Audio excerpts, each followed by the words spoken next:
Hello everybody, welcome to Tactica Imperialis and to today's video. A very happy new year to you all. By the time you're watching this video, it should be New Year's Day everywhere. I think it's New Year's Day everywhere, or it would be 2nd of January for some people. But it's 2018 and I hope you've all had a very good new year. I'm joined by Kieran. Hey. We haven't seen each other for a while, so we're getting together and we're going to bring in the new year with an evening of much hobby and gaming. So this is part of the plan. So you'll be seeing some more stuff from the two of us from this evening, I expect. Anyway, we thought because it's a new year, this whole thing about it's not New Year, New Army this year, but it's a time for positivity, for looking forward to the future. So let's try and do that. So we're going to do a little bit of a top 5 style sort of video. Our hopes for 2018 in the hobby. Both 40k and AOS, as well as 30k perhaps. We'll see how we go. These are going to be all-encompassing, so it's not just cross-system, it's cross-style. So it could be gaming, it could be lore, could be models, could be pretty much anything to do with the hobby, really, that we want to see. It could be, let's say, a certain model gets an update, or a new release, or a faction gets done, or something more general than that. We'll get to that. Or it could be that a certain section of lore is fleshed out because it desperately needs to be. We'll get to that as well. Yeah. So there's a lot going on. Don't mind the microphone. We're still fiddling around with settings, so this might sound a little bit dodgy, but we're getting there. So I hope you enjoyed the video. I may actually leave your list in the comments below because obviously we're just two people giving. We know some things, but we don't know that much. So I'll be interested to get your insights as well on what you want to see out of 2018 for the hobby. There's some interesting insights during the year in review in the comments for that, but it'd be good to see what you have to say. So let's get started, and as you do with these sorts of lists, we'll start at the number 5 spot. Here we go. Before we start, we have one honourable mention, and something that I expect GW will do, but it's something I need to mention just for the sake of it. Treat the Primarchs with some goddamn respect. Yeah, fair. This applies both to 30k and 40k, because we've got a few Primarchs still to come for 30k. Alpharius doesn't have his model. That could be really... Never will. that could be a really good or really bad model. Yeah. Dawn hasn't got his model. We're still waiting. I don't think they can cock Dawn up. It's hard to cock. But one model they can cock up is Sanguinius. Yes. That model they could get so wrong.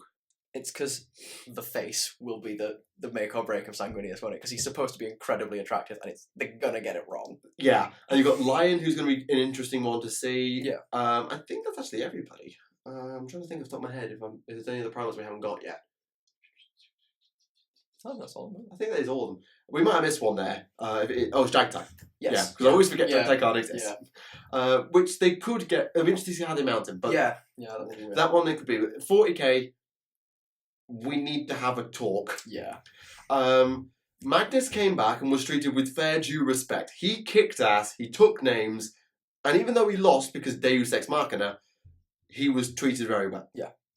Gilliman came back, got a fantastic kick-ass model, and was treated with all due respect. I think they've done Gilliman brilliantly. Yeah, Gilliman's actually got a personality. I like him more now he's alive than I did when he was dead. Yeah, Gilliman's got a personality. He was treated with really good respect. Mortarion...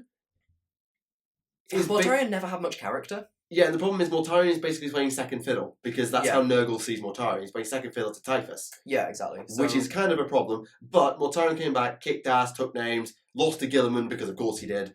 But Mortarion... Really nice model, apart from 2 small things that we have a lot of problems with that, but we'll not get into it. We'll go there. But generally the Primarchs, as they've come back, have been treated with decent respect. But yeah, Lion is almost certainly on his way back. And how they handle his storyline is going to be very interesting. I hope he comes with a pillow. He's been asleep for a long time. God's sake. But with Luther escaping in the most recent Dark Angels Codex, that opens it wide open. That opens it wide open for what they're going to do with Lion. And I'm very intrigued, and I hope they get that right. Same with his model. And then we have Sanguinius again. Yeah. Right, I have been one of the biggest advocates of leave Sanguinius dead ever. I stand so staunchly behind leave Sanguinius dead because I think he is so integral to the plot being dead. See, my argument would be if they're going to bring Sanguinius back, I think there's only one way they can do it where it doesn't make a mess of all the plot, and that is with Fabius Bile, cloning him and then Sanguinius escaping. And doing something badass, yeah. Yeah. I can see it happening where Sanguinius comes back, but they have to be so careful with how they treat him. So careful. and how they work his return, how they work his plot, and how the Blood Angels will react to him. Because he's a clone, if we follow that storyline. Yeah, exactly. He's a resurrected clone. He's not the genuine article. His genuine article is sat on Baal. His body's still there. So it's going to be really interesting how they handle it if they choose to do so. Yeah, Also, Pertrara doesn't have a model for his demon form, and they could really balls that one up. So just generally, I expect they will, but treat the Primarchs with some goddamn respect. So that's our honourable mention. That's something we just wanted to say before we got started. So let's get started now with the number 5 spot. In at number 5 on our list of the things we hope to see in 40k, it is, long story short, updates for some really old 40k models. There are seriously some old models now. Abaddon being the main one I think we all want to see. Abaddon, Lucius, Bile, Commander Dante, who is an awesome model but probably breaks every 5 minutes. Yeah. Ragnar Blackmane and his high heels. Mephiston was the one. Mephiston is the one we mentioned. I could live with them not doing Mephiston. Yeah, but I think because his cloak is like 3 inches thick at this point, it just doesn't look right. You got Mephiston. You could do the same with Cassius. Yeah. Tagurius, I think, is... Cantor doesn't have a model. Yes, he does. Oh, it's the Games Day official one, isn't it? No, Cantor got released. Oh, he got released. Okay. 5th edition Space Marine Codex. We have models for Shrike, but it's quite old. And Yeah. Maybe Kavan Shrike, but I don't know. Also, someone like Helbrecht is a good model, not a problem with it. Same with the Emperor's Champion of Growlers. These are just like old models that might benefit from it, but they might not. But Abaddon, Lucius, because I hate Lucius's model, Ragnar, and Dante are the main 4 offenders. And I think the other thing, I'd really like to see Cantor done as a Primaris. Yeah, this has been the argument of like... The fists are... Well, the Crimson Fists are basically just Primaris at this point. they love them. Yeah. Which is interesting because the Imperial Fists hate them. Yeah. But we've been arguing, there's a debate about whether we should there isn't a word. Primarify. Yeah, turn a Space Marine hero into a Primaris. And the best candidate for that is Pedro Cantor. Yeah. It doesn't have to happen, but if they're going to do it, that's probably the best route to go down. And then generally all the models we can have. And while we're here, Dark Eldar, Drakari. Yeah. Let's have a talk, because Vect, Malice, Karadurak, Sliskus, who else am I missing? Sathanix. That's 5. Yeah, Baron Sathanix, that's the one. Yeah. Yeah. There's 5 models there who were in the 5th edition codex, didn't get models. Vect had one, but it was ancient.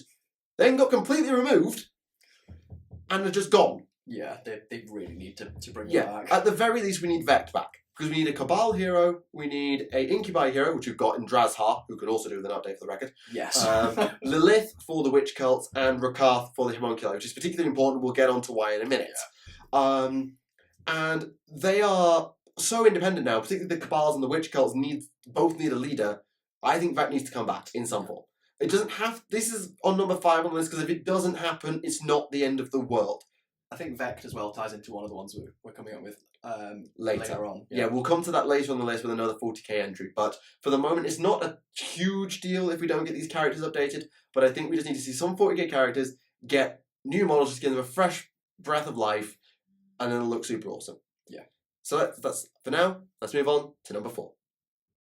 In at number 4, although this is kind of very similar to number 5, it's just in a slightly different way. This could be interchanged with number 5, I suppose. Could we get some Lords of War across the board? This is a bit of an out there hope, but with the way the Primarchs have come back, means that Chaos and Imperium have got Lords of War for days and days and days.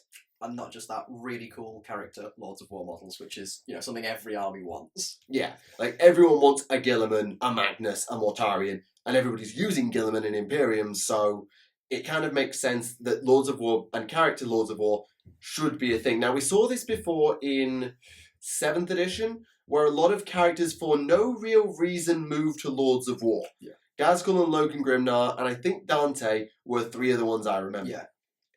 And we're not asking for that. With the Imperium, they don't need it, because some of them are getting their Primarchs back, if not all of them. But the Xenos factions in particular could do with a new big badass hero. The Orcs, if Ghazghkull gets a new model, he doesn't need it, but if he does, this guy's now the size of a Dreadnought, if not bigger. This guy is a monster, and he deserves to be in Lord of War as a result. But he needs a model. Lord of War. He was He last was. edition. I think he still is. He might still be. Yeah. No, he isn't. Okay. He's back in HQ. But there isn't really like a characterful Lord of War. You've got the Stomper in the Orc Index. I don't think there's anything in Forge World, but they're not going to be heroes. So a big, powerful Orc Warlord, or at least a big vehicle with some character, would be nice. Like an intermediary one between, like, character and Titan. Yeah, so some sort of like maybe big mech, crude, maybe not Stomper, or some sort of like mid-range tank, whatever. Just some sort of big, powerful Orc character. Hell, Tusker the Demon Killer. Why not? Yeah, that would be cool. The Tyranids. I know the Tyranids don't have the same character as everybody else, but I would like to see some sort of Synapse Lord of War. So the Dominatrix, I think it is, that was an epic, which was a big Synapse creature, but kind of much smaller than the Titans, but still big enough to be a Lord of War. Something like that would be really cool. Yeah, sort of a mid-range between, let's say, a Flying Hive Tyrant and Harridan, sort of scale. You could do something like that with the Swarm Lord because he is an absolute monster, but he's got his thing now, and I don't think we're going to see it for Tyranids because they've had their codex. Yeah. Finally, we come back to Dark Eldar, who've got literally nothing big because the Eldar have all the Titans. Is there anything else I mentioned? Eldar in general, to be fair. Not so much the Asayani and the Inari, they've got their avatars, but the avatars aren't that big or that powerful. So I can sort of see them wanting something bigger that isn't a Titan that's a bit characterful. Although that doesn't fit with the Eldar aesthetic of like the small, petite type with things. what we were saying about Vect as well. If they brought Vect back and had him on his was it a Ravager? Yeah, had him on his Ravager, and that was souped up to be some sort of midway Lord of War. That would be cool. Yeah, there's options they could do. We don't think it's probably particularly likely because, well, Games Workshop doesn't always treat Xenos with the same respect they treat the Imperium and Chaos, if we're being cynical. But it's something that we'd like to see is that so every army has some sort of big hero that it can get behind and use on the table as a big, powerful battle. Speaking of which, Return of the Silent King would also fit into that category, and I would love to see that with him riding like a Triarch Stalker kind of a thing. Yeah, perfect. The Silent King's been back since 5th edition. He needs a model. Yeah, make it happen. So yeah, that's our number 4 spot. A general introduction of Lords of War that you could interchange it with number 5, considering the two do sort of tie together. So that's that. Let's move on now to number 3. Number 3, Age of Sigmar. Let's have a talk. Yeah. We'll get to Age of Sigmar in another sense later, but this is to do with the physical game of Age of Sigmar. Its release schedule is a pile of arse. It is abysmal. It is abysmal. Please fix. So, a faster release schedule is half the battle, but the main problem that AOS has got right now is D&D, Death and Destruction, get nothing by comparison. Death has 1 faction so far, Flesh Eater Cores. Destruction has 3, but 2 of them are orcs, and the other is like cavalry ogres. No goblins of any stripe, no foot-mounted ogres.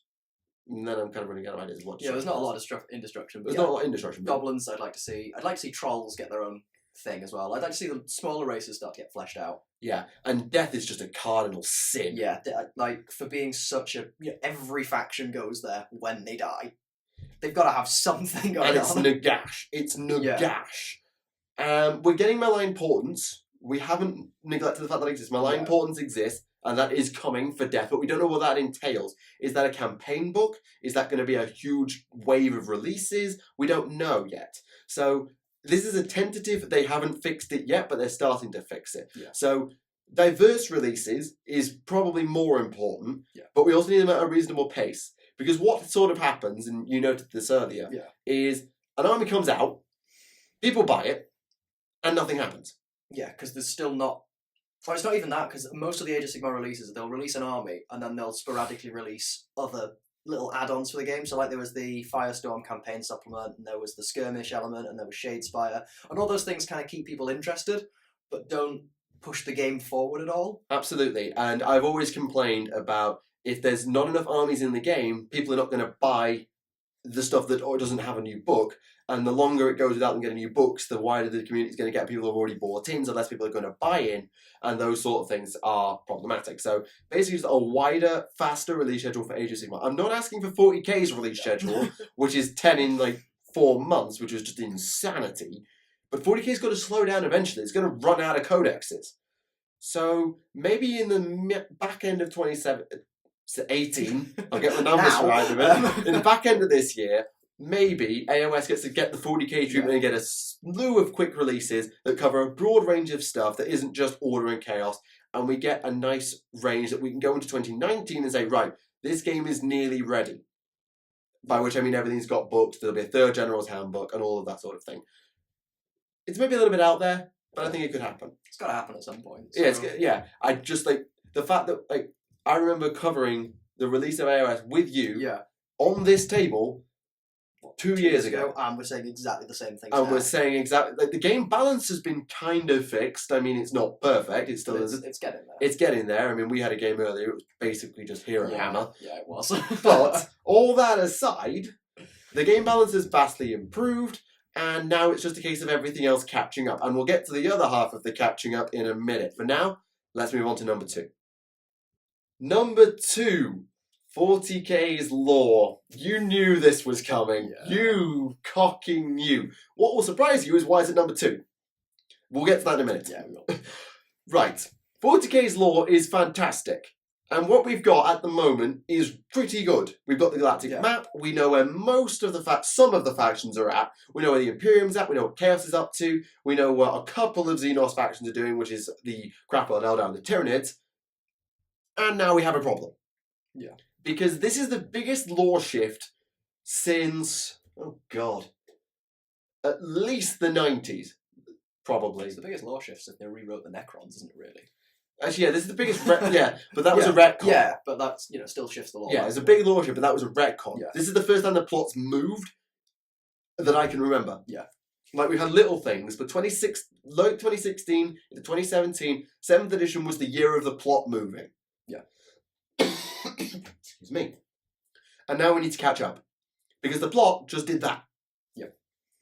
And we need all of this. I'm going to say all we've got for the factions that haven't been released is the 2-page spread in each index, which, great that we got it, because it means that we're still interested and we know a little bit of what's going on. Like, we know about the 4th Sphere expansion, we know about the Necrons, more of the Necrons are waking up, we know about this, that, and the other, but... That's nothing.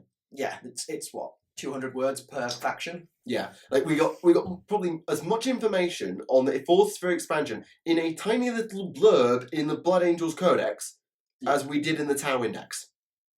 That's just no. Yeah. I'm going to use the Tau as my main reference point because I'm a Tau player, so that's fine. But Farsight, Shadow Sun, Ethereal Supreme, 4th Sphere, 5th Sphere, Damocles Gulf. So many damn questions. So many questions. And I have no answers. And I'm worried that we're not going to get them. Because from what I've heard in the codices, there's not huge buckets of lore. See, the only one I've really read in depth is the Tyranid one. And, that has really shifted the Tyranids forwards. But equally, you don't have characters to write. So you don't need to waste time writing characters. You do just write the lore. So... I'm not sure. I'd need to properly read the other codices. Yeah, we've got a few of the other codices with us, and we'll probably have a look over them, and we might change our opinion on where some things are at, but most of that is Imperial and Chaos. Yeah. And as we've said, Imperial and Chaos have had their stuff relatively well fleshed out because they get so many releases. So, what's going on with Octarius? Was that mentioned in Xenos Codex? It's, as far as I'm aware, it's pretty similar. There's just more. Yeah, there's now World Eaters there. Yeah. I think. That's what we know. Is Gaskell still there? No idea. Or did he leave because he got bored, because he's got another war with that, and he's got to start somewhere else with the Ragnarok? We don't know. And the Dark Eldar, Kane's Gate broke. Yeah, Kane's Gate broke. What is Komorrah doing right now? And on top of that, this is something, as you read the Index Xenos 1, there's been a faction split. A big one. Well, it's not even Xenos Index, it was in Gathering Storm as well. Valid. So yeah, basically the Homunculus Covens do not follow Inead. Inead. They don't want to die, do they? So they're like, why would you? The whole thing is live forever. So so the Homunculus Covens are not following Inead. There's now a faction split, which is why you can't really take the three armies together anymore. So what's going on in Komorrah? Have the Homunculus Covens decided to insidiously try and just usurp Vect because, they don't want, or maybe the Witch Cult, because the Witch Cults under Lilith have followed Ivrain. Has Vect left Komorrah? How many of the Dark Eldar have gone with with Ivrain? And if the Dark Eldar and the Homunculus Covens don't get on, are they now in another pocket dimension? What? Yeah, What is going on? Many, many questions about Commodore, many, many questions about the Tau Empire, and there's always more going on. I mean, like, just even for an Imperial standpoint, Armageddon. Like, Yeah. Armageddon suffered a massive chaos invasion. Half the planet is now a demon world, but which half? Like, what hives have been lost? Where was Angron nearly summoned? Who's arrived? Who's left? There's all this going on. Like, where's Yarick? How's the Orc Alliance doing? Like, did they not ally? Did they ally with the Orcs to fight back the World Eaters? Yes. Yeah. So is that splintering now? Well, that was on and off. That was always Okay, on off. So yeah, there's so much going on in Armageddon, and we still don't really have the answer. And I'm hoping the Orc Codex will fill it in, which is why we need another Orc Warboss character so we can fill it in. Yeah. There's just so many questions for 40k's lore that need filling in, and this is why this is the reason this is not at number 1 on the list, which we'll also get to in the number 1 spot. But it's because we know we're going to get it. Yeah. Like, between the Codices, the Space Marine Conquest series, and hopefully a bunch more lore books that Black Library will churn out over the next year, we will get much of what 40k is doing. It's just a waiting process, really. It's just a waiting game. We will get most of it soonish. If we haven't got most of it by the end of 2018, then oh boy, I've got a rant lined up. But I expect we're going to get a decent amount of lore, both involving the Imperium and Chaos and the Xenos. We've got Primarchs to deal with. We've got many races to deal with. I think we will get it. But 40k's lore we know is coming. Now let's move on to the number 1 spot, and we're going to have a very frank discussion. And finally, our number 1 spot, our top hope for 2018. If this devolves into a rant, you've been warned. It will. Age of Sigmar's lore. Ugh. I said about 6 to 9 months ago, I was still at university in Manchester when I said this. What is stopping me getting into AOS and going all in on it? It's lore. It's not there. And admittedly, I've actually learned a bit since then. I bought the Stormcast Battle Tome, and I learned a bunch of stuff there, and I got really invested in Stormcast, which is why I now have an army of them. But Age of Sigmar has built its extension without building its house. Yeah. That's what it's done. We've got lots of little pockets of funky bits of lore. Like, I know that there's a race of men in the Realm of Fire who carry a candle around that never goes out that represents Sigmar, but I don't actually know what on earth the Realm of Fire looks like in its entirety. Yeah. So basically, what we're sort of asking as our main hope is a map. Yeah. Like 40k's Galaxy map, we want a Realms map. Like, are the 8 Mortal Realms aligned like in the old Wheel of Magic, where they all link together like that? Or is it sort of a bit all over the place and everything links to Azir because Sigmar's got access to all of them? And if it does that, how do realm gates work? What are they? How many are there? Can you build them? How does if Chaos you destroy get in? them, can you fix them? Like, what? Yeah. How does Chaos get in? How did Chaos... I know how Chaos got in canonically, like there was an alliance between Sigmar and Nagash and Gork and Morka and everything fractured, but how did Chaos actually invade? Does it have the warp, and does it use warp portal type shenanigans? Or does it have to use realm gates and operate by conventional rules, which is why it couldn't invade Azir? There are just many questions. And why haven't, like, because in the Pestilence Battle Tome, the Skaven have dug through the material world itself and through, like, the realm of chaos. But why haven't the Chaos Gods used that to attack Azir? Because there's a tunnel into the throne room that no one uses. Like, just why? Yeah, and speaking of Azir, apparently there's a Zinchian cult. So we know all these little weird bits, but we don't actually know. There's a Zinchian cult in Azir, but where is the Colleges of Magic still there? Is that where the cult is? Is it a cult just in Azir? It's kind of like the Gene Stealer cult on Terra thing, 40k. Yeah. It's just there. And that's the case for a lot of things in 40k. AOS. It's just there.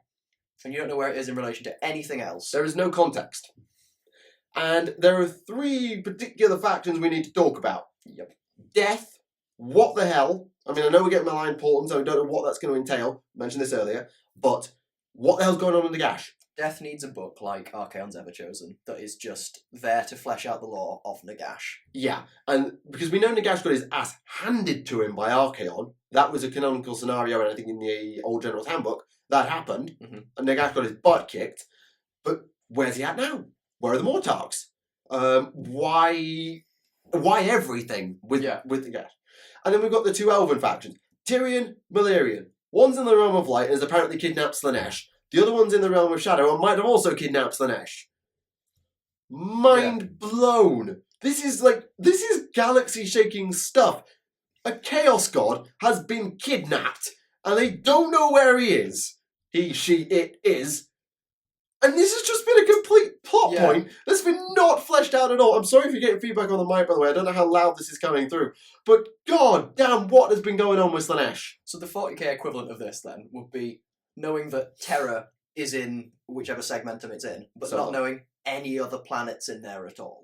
Or it would be like, or how that relates to the Ultima segmentum, like just not knowing where they were in relation to one another, but just that they exist. Yeah, that's the whole map situation. Yeah. We need the map. But in terms of the Slanesh situation, could you imagine if they did the same thing where Iniad kidnapped Slanesh at the start of 8th edition? Could you imagine if they did that? Yeah. Could you? Seriously? They'd have been writing all the lore in the world to get it fixed immediately. And they've sat on this for 2 damn years. Nearly 2.5 at this point. And we don't know. Also, Milirian is Malekith fused with his dragon. How did that happen? I just want the model. Yes, that's true. But yeah, how did that happen? How does Tyrion work? Is Teclis still alive? How does Teclis fit with Tyrion? This might be a thing that we know, but I can't remember off the top of my head. So it's something that I should know, but I don't because there's not enough information. I think the problem is a lot of the lore for Age of Sigmar, for the main heroes that were the elemental incarnates or whatever they were, the incarnates of the realms of magic. All of that lore is stuck in the End Times books, which you can't buy anymore. And a bunch of extra lore, like, let's say, I don't know, half the stuff for the Lariel, I'd wager, is locked away in campaign books. Yeah. So getting the information is not as easy as just buying a novel. The novels are great if you read them. I'm sure they are fantastic. But they're all about Stormcast, pretty much. Yeah. And they don't give much context to the rest of the universe. Yeah. And that's what this universe is lacking. Context. We need the foundations. Like, where is every faction at? That's it. The same with 40k. Where is every faction at? What are they doing? Who's in charge and why? That's pretty much it. Yeah. Why are we doing this after 30 months of this? Why are we having this debate? This is stupid. It's utterly stupid. All they needed to do was, like they did in Fantasy, every time you had an army book, it had the map of or a chunk of the map of the world with all of the major battles in that army book represented on it, and the major cities. And then if you got enough army books, or if you got whichever, or the big main rule book, you had a map. Yeah, and that from that you could work everything out. You could use your little map of Khemri to work out where everything was in relation to everything else. Yeah, the map of the old world is completely well known, but apparently, let's take Hammerhal, okay? Hammerhal was one of the great cities introduced in Firestorm. That city exists in 2 realms at once. Realm of Fire and I believe Realm of Life. Could be Metal, I think it's Life. Yeah, I think it is Life. How?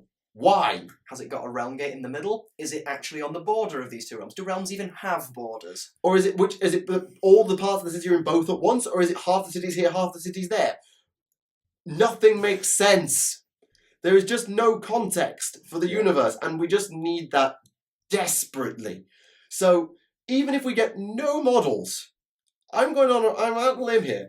I'll take no models at this point. I don't think that's happening. But I don't think that's happening. But at this point, I'd trade all the models we're going to get just to understand what the universe is doing. Because at that point, I can headcanon. I can buy in. Like, why is my witch cult of Cain here? Or Daughters of Cain. Why are they here? Also, does Cain even still exist? This is a point that needs to be made. Why have I got anything? Are the events that happened in the End Times 100% canon? If so, why are Daughters of Cain not chaos, seeing as they all fell to Khorne?